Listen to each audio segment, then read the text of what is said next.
En el 55 grado cumpleaños de mi madre, entré con un pastel que mis hijos habían ayudado a hornear. Mi padre me recibió en la puerta y dijo: «No hagas que esto se trate de ti». Asentí, dejé el pastel y me fui. 15 minutos después, recibí un mensaje de texto de mi hermana. «¿Por qué el banco rechazó la tarjeta de mamá?», le respondí. Ella dijo que no hiciera que se tratara de mí, así que no lo hice. 2 horas después, mi padre apareció en mi puerta, furioso. Abrí y dije: «No sé por qué todavía me permito esperar algo de él. Debería haberlo sabido, pero este año se sintió diferente, o al menos me dije que lo sería». Mi madre cumplía 55 años y había pasado meses planeando algo que finalmente podría significar algo, o al menos mostrarles que todavía lo intentaba. Ella nunca fue del tipo cálido. Cuando nos dejó, yo tenía 10 años, desapareció por 6 años, regresó como si nada hubiera pasado y fingió que solo era parte del fondo. Mi padre no protestó, nunca lo hizo. Y mi hermana menor, Adela, nacida después de que ella regresara, fue el botón de reinicio. Todo fue para ella: atención, afecto, expectativas. Yo era la noticia vieja de la familia. Pero pensé que quizás un gesto cambiaría algo.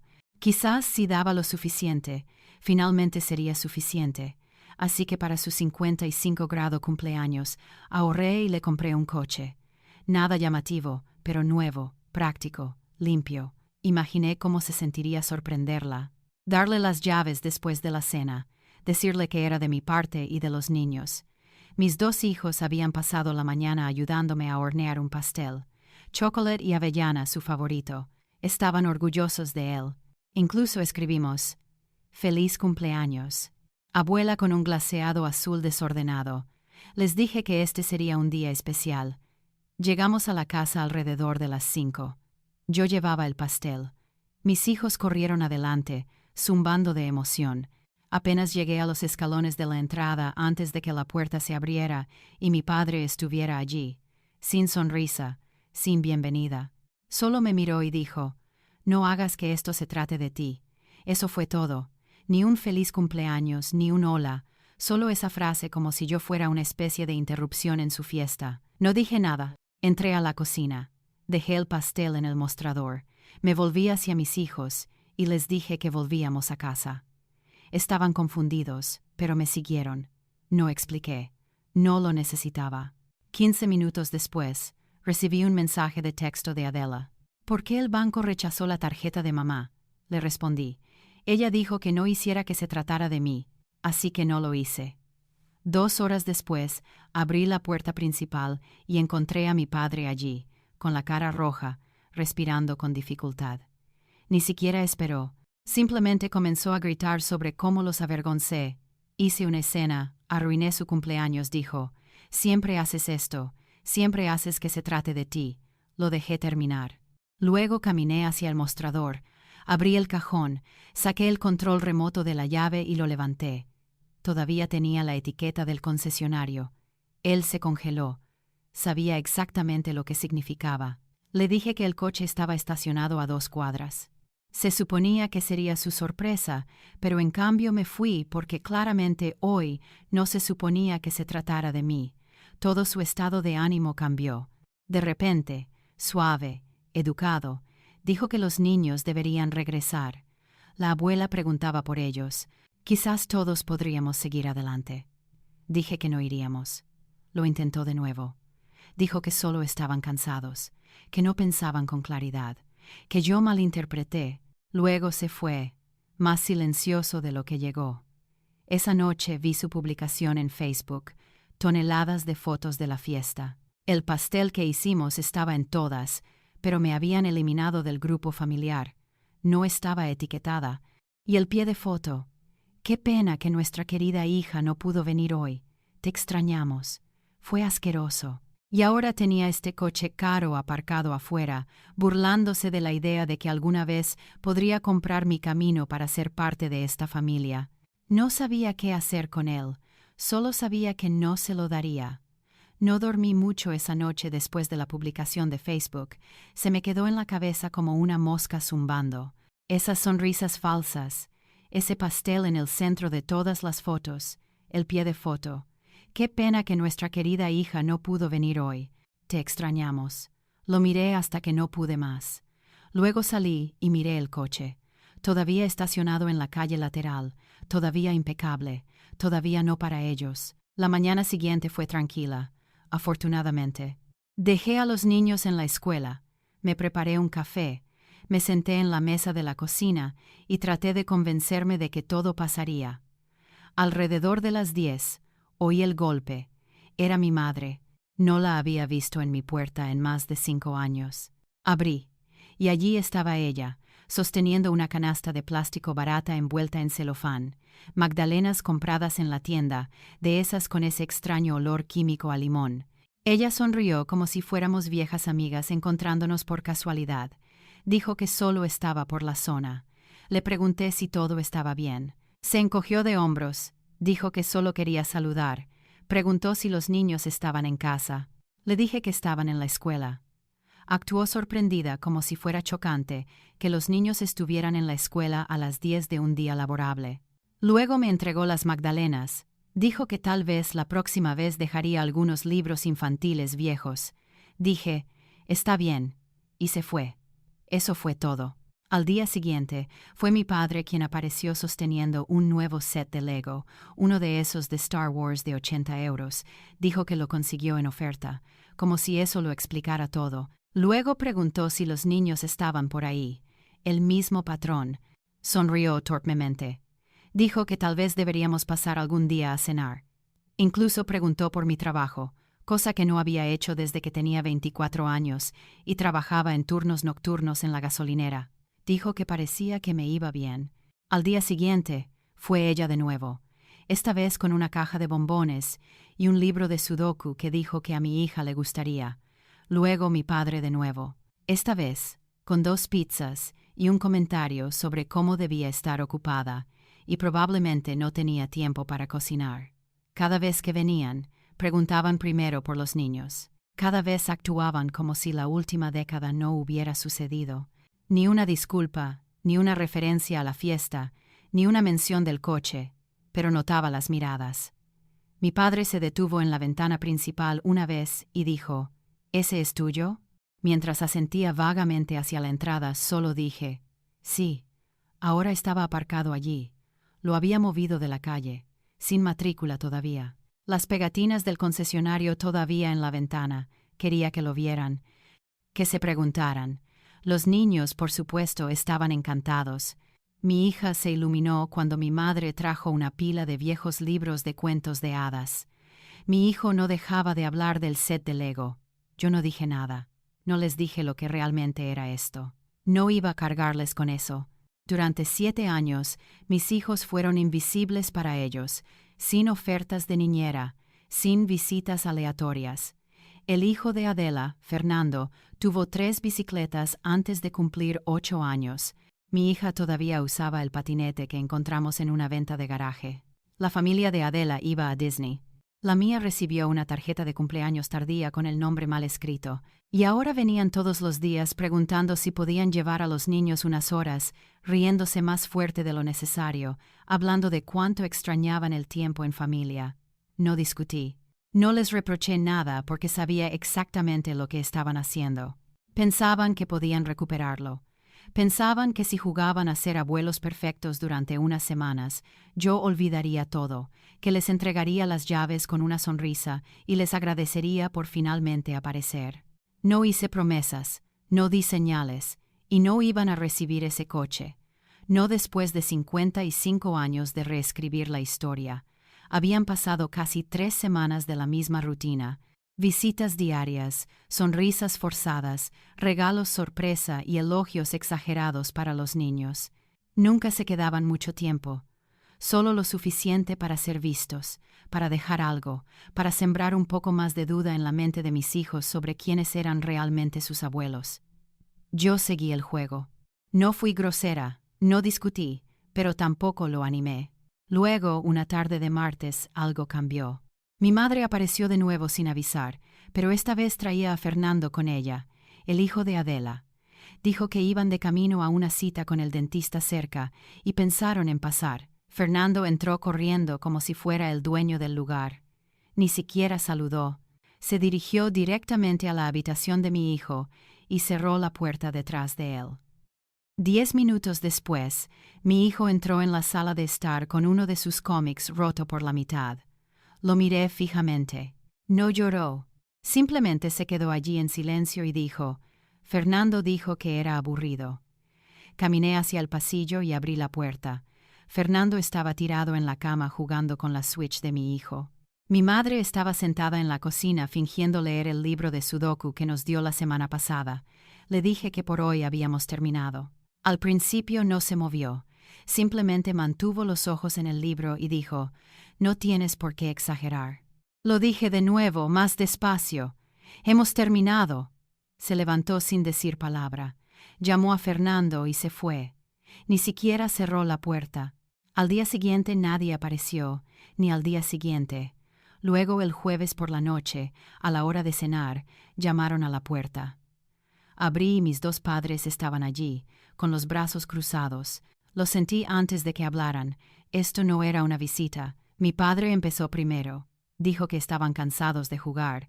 Dijo que habían sido generosos, considerados, incluso se habían disculpado, y que yo todavía guardaba algún tipo de rencor.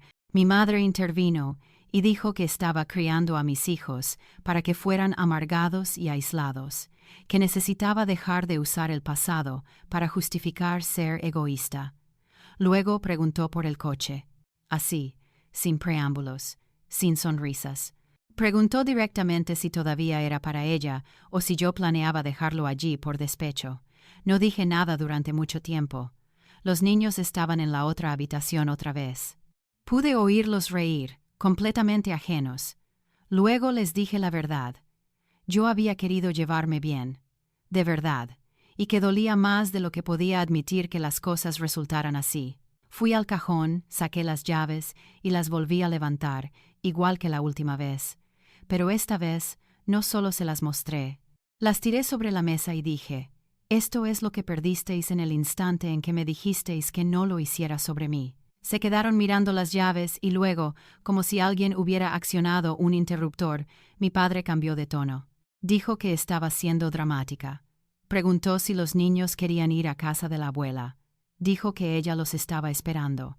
Dijo que Fernando estaría allí y que esta vez tenían pastel de la panadería. Sonrió como si nada hubiera pasado. Negué con la cabeza y dije que no irían. Se rió, una risa corta y falsa, y dijo: «Sabes que todavía te están esperando, ¿verdad? Solo están un poco molestos». Eso es todo. No respondí. Solo esperé. Finalmente, se fueron, no enfadados esta vez, solo confundidos, o quizás desconcertados. Más tarde esa noche, volvieron a publicar en Facebook más fotos de la fiesta. Otro pie de foto forzado. Es una pena que nuestra querida hija no pudiera venir. Le guardamos una porción. Intenté ignorarlo, pero luego vi algo más. Mi cuenta había sido eliminada de nuevo, y esta vez mi hija se acercó a mí y me preguntó por qué la abuela dijo en línea que no vine porque tenía cosas más importantes que hacer. Ni siquiera supe cómo explicarle eso a una niña. Ese fue el momento en que supe que esto ya no era por el coche.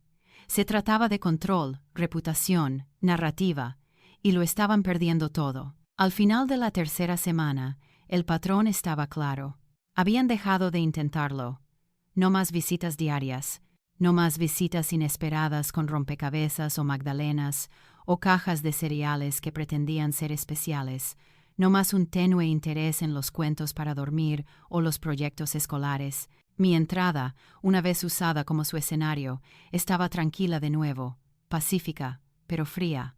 Al principio, pensé que tal vez finalmente entendieron, tal vez se miraron al espejo y vieron lo que yo veía. Pero luego llegó el sábado.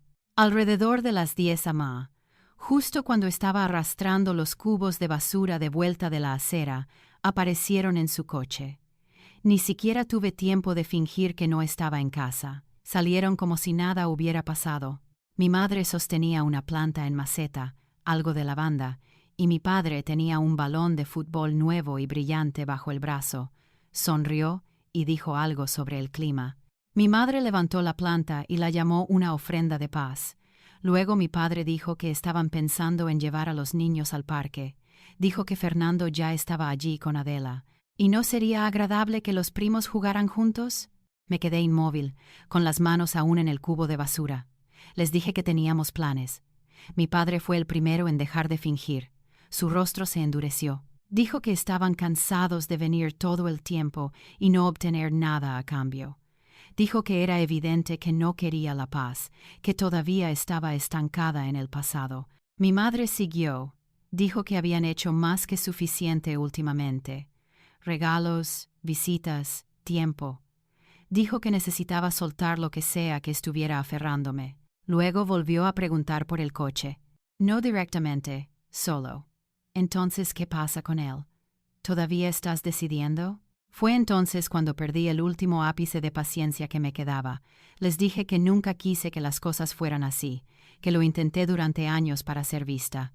Y cuando no me vieron, lo intenté aún más para que vieran a mis hijos. Y aún así, nada. Dije, si todo esto era solo una campaña para obtener una recompensa, entonces podría detenerse ahora mismo. Las llaves estaban fuera de la mesa. Se lo dije directamente. Si querían estar en la vida de mis hijos, eran bienvenidos. Pero si solo estaban aquí porque pensaban que un coche podría caerles en las manos, podían irse, y lo hicieron. Pero no antes de que mi padre se diera la vuelta y dijera, ¿sabes qué, Manuela? Has hecho esto mucho más difícil de lo que debería haber sido. No dije una palabra. Llegó el lunes, luego el martes, sin llamadas, sin visitas. El silencio se sentía familiar ahora, y esta vez supe que era permanente. Luego me enteré a través de una vecina, porque por supuesto fue una vecina, que mis padres habían dicho a la gente que me había negado a reconectar, que los había alejado después de que lo intentaron tanto. Adela apoyó la historia. Dijo que tenía problemas con la familia. Dijo que todavía estaba amargada. Y fue entonces cuando los regalos para los niños se detuvieron, no solo las visitas, todo.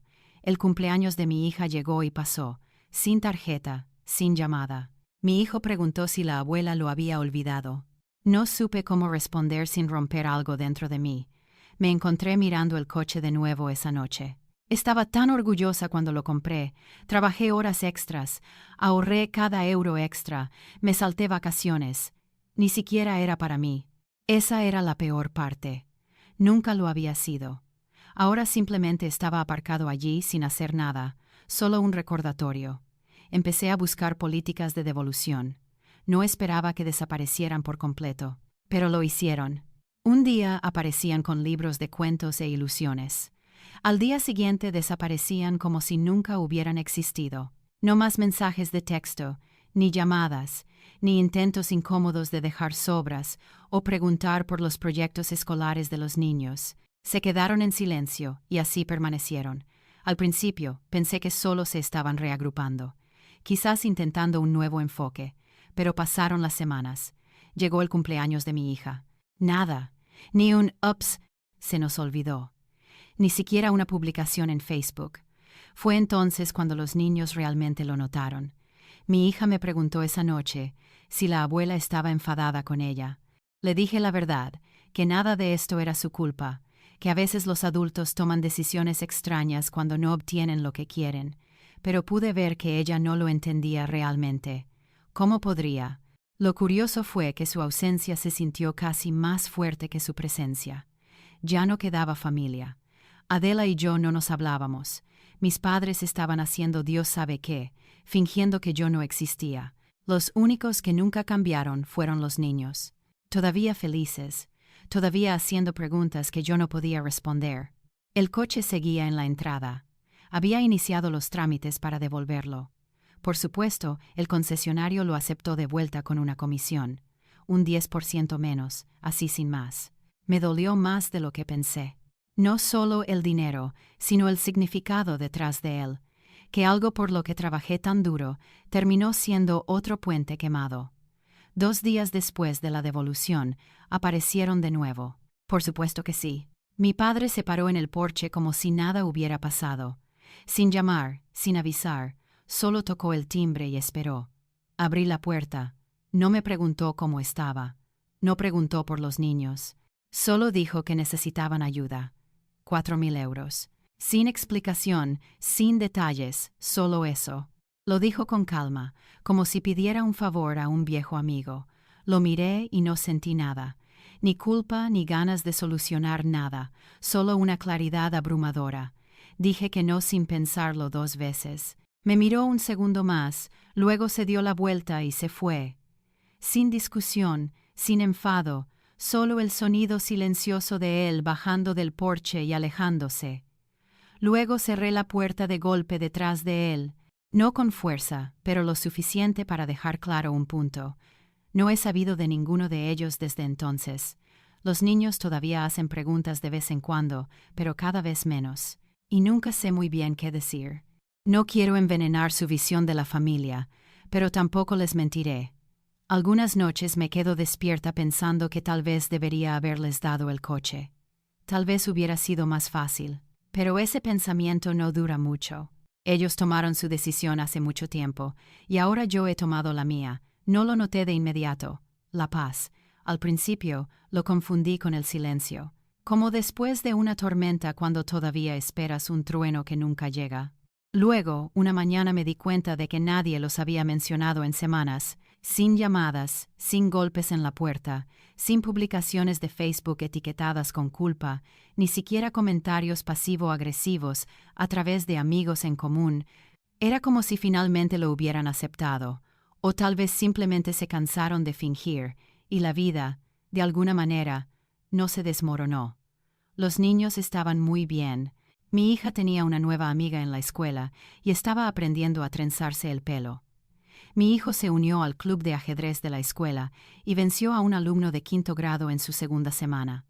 Estuve allí para todo, cada feria de ciencias, cada noche de juegos, cada cita con el dentista. Nadie canceló a última hora, nadie fingió que se le olvidó. Todavía tenía momentos en los que el peso de todo intentaba colarse de nuevo, sobre todo a altas horas de la noche, cuando la casa estaba en silencio, y miraba ese cajón donde solían estar las llaves del coche. El recuerdo del coche ya ni siquiera era por el dinero, era lo que simbolizaba, que pensé que el amor se podía ganar con suficiente esfuerzo, suficiente sacrificio. Y entonces, un martes, el karma finalmente les tocó el hombro. Un amigo mío del trabajo, cuya esposa es amiga del marido de Adela, me dijo que estaban teniendo serios problemas económicos. Al parecer, mis padres habían avalado un préstamo a Adela, una empresa o una reforma o cualquier término de moda que usara para buscar dinero sin un plan. La cosa se fue al traste rápidamente. El contratista se fugó, el comprador se echó atrás. De repente estaban muy endeudados. Mis padres intentaron que Adela lo cubriera, pero ella ya se estaba retirando. Y sin ninguna influencia sobre ella, estaban atrapados. Pagos de la casa, impuestos atrasados, multas. Empezaron a liquidar cosas, dejaron de salir, incluso se perdieron la fiesta de cumpleaños de Fernando, según Facebook, que todavía podía ver a través de la cuenta de mi hija. No me reí, no sonreí, pero tampoco sentí lástima. Luego, 2 semanas después, aparecieron. Era temprano por la noche. Estaba preparando la cena. Esta vez fue mi madre quien tocó el timbre. Se veía más delgada, un poco mayor, sin maquillaje, sin expresión forzada. No preguntó por los niños, no ofreció un abrazo. Simplemente se quedó allí y dijo que estaban pasando por algo difícil y que si podía ayudar, tal vez 4.000 euros, realmente marcaría la diferencia. Dijo que era solo hasta que pudieran resolver las cosas. Dijo que me lo devolvería, por supuesto. Le pregunté si recordaba la última vez que me pidió dinero, si recordaba haberme borrado de la página familiar y haber publicado un pastel que mis hijos hicieron con un pie de foto que hacía parecer que yo elegí no estar allí. Si recordaba las Navidades con la cara de Fernando en primer plano, mientras mis hijos ni siquiera recibían una etiqueta. Ella no respondió. Le dije que no necesitaba explicar nada más, que esperaba que las cosas les salieran bien, pero que yo no era el banco. Ya no. Y definitivamente no para personas que solo aparecían cuando las cosas se quemaban. Luego cerré la puerta, sin gritos, sin golpes, sin insultos finales. Simplemente se dio la vuelta y volvió al coche lentamente, como si no esperara que funcionara, pero tenía que intentarlo de todos modos. No supe de ninguno de ellos después de eso. Adela no me ha dirigido la palabra en más de un año. Se quedaron en silencio total, como si alguien hubiera desconectado su conexión con nuestras vidas. Ya no hubo más cenas familiares, ni fotos, ni actualizaciones. Incluso el chismorreo ocasional de segunda mano se secó. Ni siquiera creo que se molesten en mencionar mi nombre cuando hablan con la gente. Ahora, los niños lo notaron al principio, pero finalmente las preguntas cesaron. Todavía tienen sus momentos, como cuando mi hija preguntó por qué no tenemos grandes cenas familiares como las de su amiga Lucía, o cuando mi hijo dijo que apenas recuerda la voz del abuelo. Les digo la verdad con la que puedo vivir. Algunas familias se separan, no porque quieran, sino porque alguien siguió forzando la distancia hasta que se volvió permanente. Ahora, somos solo nosotros, y extrañamente, eso es suficiente. Estamos bien, nos reímos, discutimos qué película ver. Comemos tortitas malas los sábados por la mañana y buen cereal para cenar cuando estamos demasiado cansados para cocinar. Nos perdieron y eso es su culpa. Habían pasado unas 6 semanas desde que mi madre vino a la puerta pidiendo dinero. Desde entonces, nada. Ni un mensaje de texto, ni un mensaje de voz, ni siquiera una tarjeta de cumpleaños falsa dirigida a los nietos. Había aceptado eso como la nueva normalidad y, sinceramente, estaba funcionando. Luego sucedió algo extraño. Era una tarde de martes, uno de esos días ordinarios donde realmente no pasa nada. Estaba clasificando el correo, facturas, folletos de supermercado, correo basura, y luego lo vi. Un sobre de color crema sin dirección de remitente. La letra en el frente no me era familiar, pulcra pero temblorosa. Lo abrí, esperando un folleto de caridad falso o quizás alguna campaña local. No era eso. Dentro había una sola hoja de papel doblada y una foto. La foto era vieja, definitivamente de una cámara desechable. Era yo, probablemente alrededor de los 11 años, en una fiesta de cumpleaños en un centro comunitario.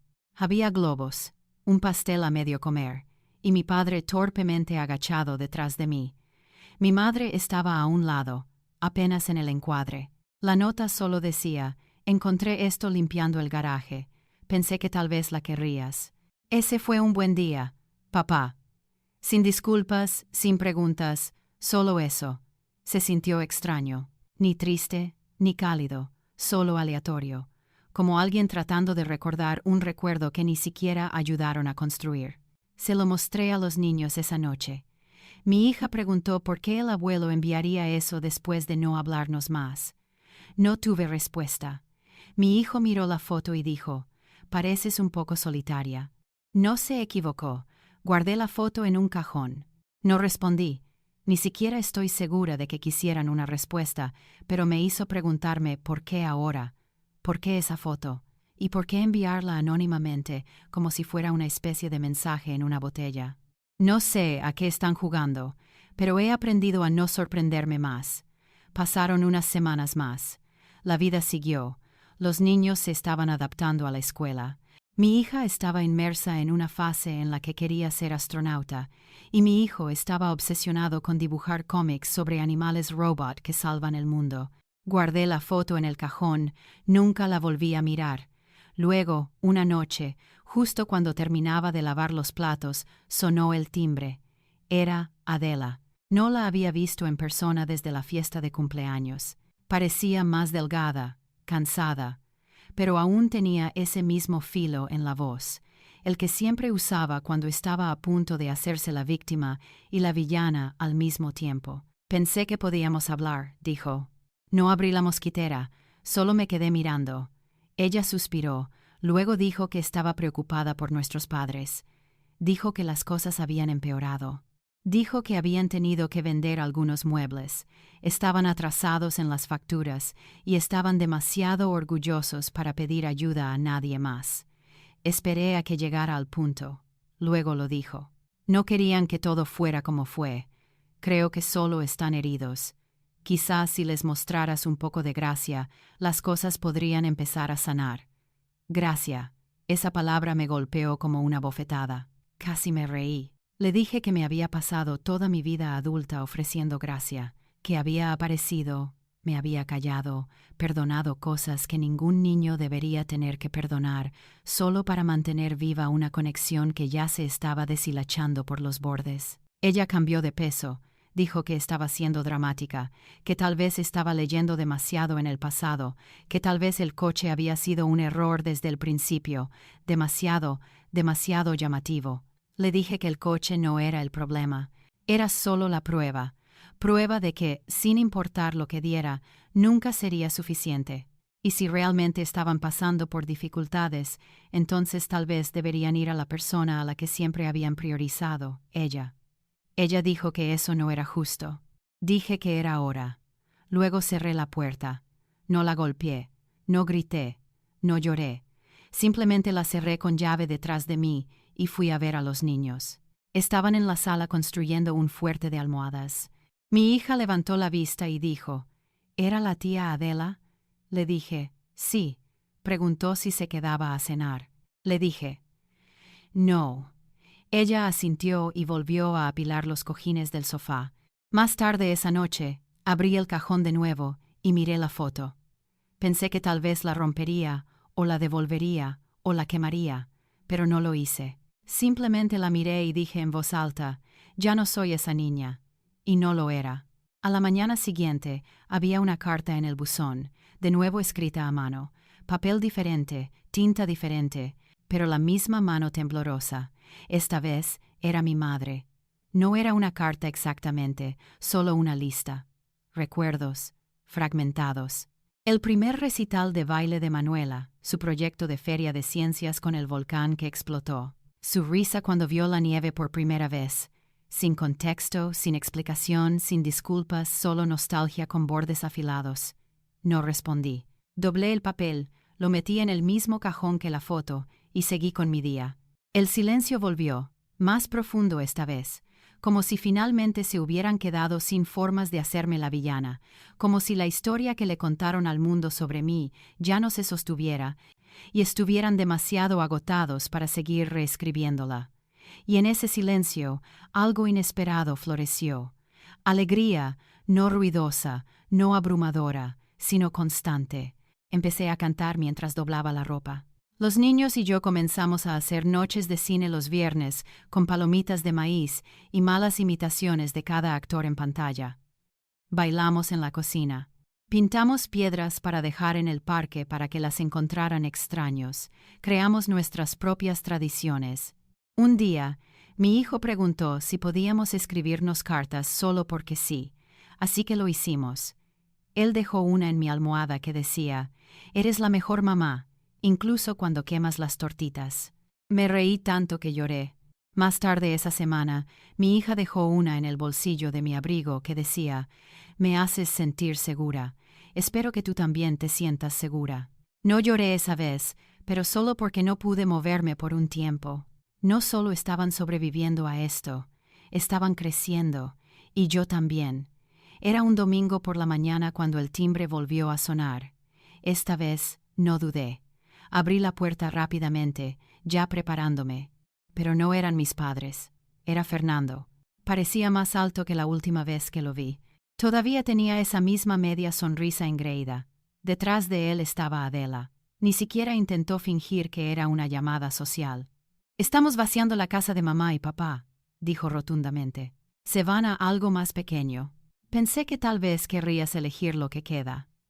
No había calidez en su tono, ni invitación, solo obligación y resentimiento horneados en una sola frase. Le pregunté por qué pensaba que me importaría. Ella dijo, «Porque sigue siendo tu familia». Miré a Fernando. Estaba dando patadas al escalón con la punta de su zapato. Claramente aburrido. Le pregunté, «¿De verdad quieren que esté allí?» Ella no respondió. Le agradecí la oferta, pero dije que no. Ella dijo, «Bien». Luego añadió, casi como de pasada, «Hay algunas cosas con tu nombre en el ático. Pensé que querrías tus viejos diarios o dibujos, o lo que sea». Luego se dio la vuelta y se fue. Fernando la siguió sin decir palabra. Los vi subir al coche y alejarse. No cerré la puerta de inmediato. Simplemente me quedé allí, aferrándome a esa frase. «Hay algunas cosas con tu nombre». Esa noche no pude dormir. No dejaba de preguntarme qué habían encontrado, qué pensaban que me importaría ahora. Cuadernos viejos, una caja de tarjetas de cumpleaños nunca enviadas, fotos de una versión de mí que nunca les importó conocer en tiempo real. Casi conduje hasta allí solo para ver. Pero no lo hice porque sabía exactamente lo que pasaría. Entraría en esa casa y todo se sentiría como una trampa. Una foto colocada perfectamente sobre una mesa. Una caja de música abierta lo suficiente para llamar mi atención. Algún juguete polvoriento de la infancia posicionado como un señuelo. Y alguien, probablemente mi madre, se sorprendería tanto de verme. No les daría ese momento. Al día siguiente recibí un mensaje de una prima. Al parecer, mis padres habían dicho a todos que iría a ayudar con la mudanza. Dijeron que finalmente se estaban reconciliando conmigo. Dijeron que toda la familia estaría allí. Fue entonces cuando lo entendí. No se trataba de las cosas. Nunca lo fue. Se trataba de la historia que intentaban contar de nuevo. Una donde eran los padres pacientes y amorosos que nunca se rindieron. Una donde yo era la hija pródiga que finalmente regresaba, humillada y agradecida. Bloqueé el número de la prima. Unos días después, apareció otro sobre en el correo. La misma letra, sin dirección de remitente. Este tenía una hoja doblada de papel de cuaderno y una foto. Era una foto mía, quizás de 15 años, sentada en el porche con una guitarra que apenas sabía tocar. Recuerdo ese día. Había pasado la tarde aprendiendo los primeros acordes de una canción de Joni Mitchell. La nota esta vez era más corta. Siempre tuviste música dentro de ti. Espero que sigas tocando. Papá. Yo no lo hacía, pero mi hija sí. Estaba tomando lecciones de piano. Me había suplicado durante meses hasta que encontré un profesor. Ahora practicaba todas las tardes, tarareando mientras tocaba, inventando canciones sobre la marcha. Doblé la nota y la guardé con las demás. Ya no dolía. No me revolvió la pena que probablemente pensaron que me causaría, porque la verdad es que ya no necesitaba pruebas de que una vez me vieron. Ahora tenía hijos que me veían de verdad. Cada risa, cada error, cada abrazo antes de dormir, y eso era más que suficiente. Pasaron las semanas. No más cartas, no más visitas, no más menciones de la familia extensa. Era como si hubieran agotado hasta el último recurso de su repertorio. Y entonces, un viernes por la mañana, mi hija volvió a casa de la escuela con un folleto en la mochila, una feria de arte comunitaria. Su clase había sido invitada a presentar dibujos, y ella quería hacer uno sobre nuestra familia. Me preparé. No estaba segura de lo que dibujaría. Tal vez nosotros 4, yo, ella, su hermano, y alguien que imaginaba como un abuelo. Tal vez algo más solitario, pero salió de su habitación al día siguiente, con un dibujo de nosotros 3 sentados en un sofá, riendo, palomitas volando de un tazón en el medio. Dijo, «Es noche de cine», y me di cuenta de que para ella eso era la familia. No líneas de sangre o viejas casas llenas de silencios amargos, no tradiciones impuestas como medicina, solo alegría, presencia y ternura. Le dije que era hermoso porque lo era. Ese fin de semana finalmente limpié el cajón. Todas las cartas, las fotos, las notas con sus intentos a medias de evocar algo que nunca realmente dieron. No las tiré. Todavía no. Pero las puse en una caja. Las sellé con cinta adhesiva. La marqué con un rotulador antes, no por ira, sino por claridad. Esa versión de la vida, de la familia, de mí, había terminado. No le debía un santuario. La nueva versión ya estaba aquí. Ese domingo fuimos al parque. Los niños llevaron tiza y terminamos pasando 2 horas dibujando soles, monigotes y arcoíris torcidos en el camino de hormigón. Una mujer paseando a su perro pasó y dijo, «Qué bonito dibujo de tu familia». Miré hacia abajo y vi lo que mi hija había dibujado. 3 personas de nuevo, yo, ella y su hermano. Pero esta vez estábamos volando.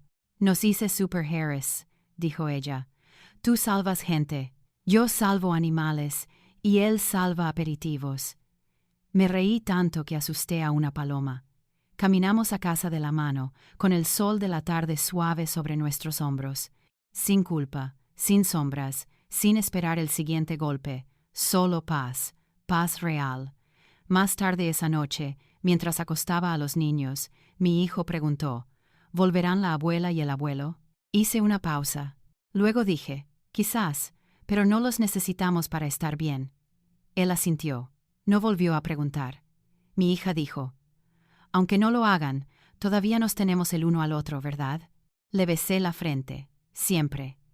Esa noche, volví a soñar con el coche, pero esta vez no estaba al volante.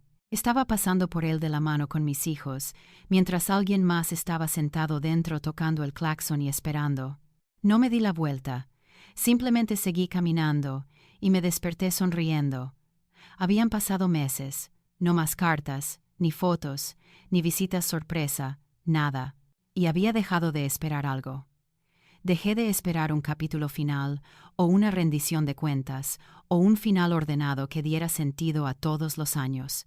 Algunas cosas simplemente no lo tienen.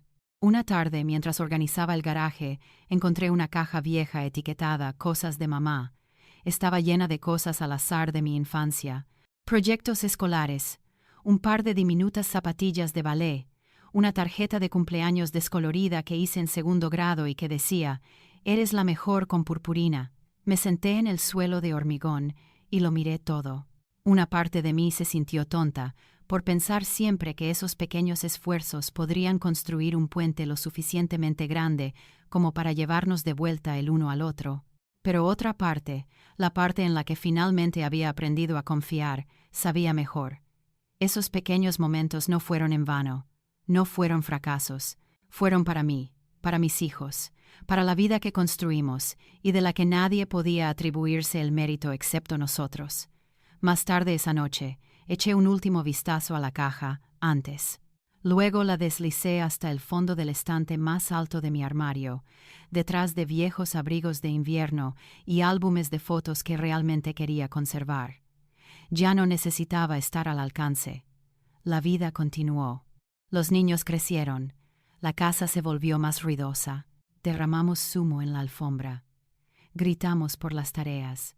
Bailamos en la cocina al ritmo de canciones pop horribles. Éramos felices. Una noche tranquila, mientras leía en el sofá, mi teléfono vibró. Un mensaje, no de Adela, no de mis padres, de una mujer que apenas conocía, una antigua vecina que se había mudado hace años. Dijo que se había encontrado con mi madre en una farmacia. Dijo que mi madre parecía cansada, usaba un bastón y mencionó que no había visto a su hija en un tiempo. El mensaje terminaba con, «Dijo que te echa de menos, solo pensé que querrías saberlo». No respondí, no por despecho, sino porque no había nada más que decir. Extrañar a alguien no es lo mismo que amarlo, y amar a alguien no es lo mismo que tratarlo como si importara. Mi madre tuvo todas las oportunidades para aparecer, también mi padre, también Adela, y ellos eligieron no hacerlo. Lo que echaron de menos no fui yo, fue la imagen de mí que podían controlar. La idea de una hija que no respondía, que nunca dijo, «Ya es suficiente». Bueno, yo lo había dicho, y lo decía en serio. Esa noche, después de que los niños se durmieron, me quedé un rato en la puerta de sus habitaciones, simplemente observando. Mi hija se había quitado la manta de nuevo. Mi hijo roncaba, con la cara medio enterrada en un cómic. No sentí que hubiera perdido una familia. Sentí que había construido una desde cero, con cicatrices, pero sólida, tranquila pero real. Apagué las luces y me fui a la cama. Y por primera vez en años, no soñé con el pasado. Soñé con el océano, con olas que limpiaban lo que no necesitaba quedarse, con quedarme quieta, arraigada mientras todo lo demás seguía adelante. Y cuando me desperté a la mañana siguiente, hice tortitas, las buenas, con chispas de chocolate y crema batida. Porque era sábado, y esa era nuestra tradición ahora, sin publicaciones en Facebook, sin fiestas con nombres faltantes, solo risas, sirope y segundas raciones. Estábamos aquí, estábamos completos, y eso era suficiente, más que suficiente.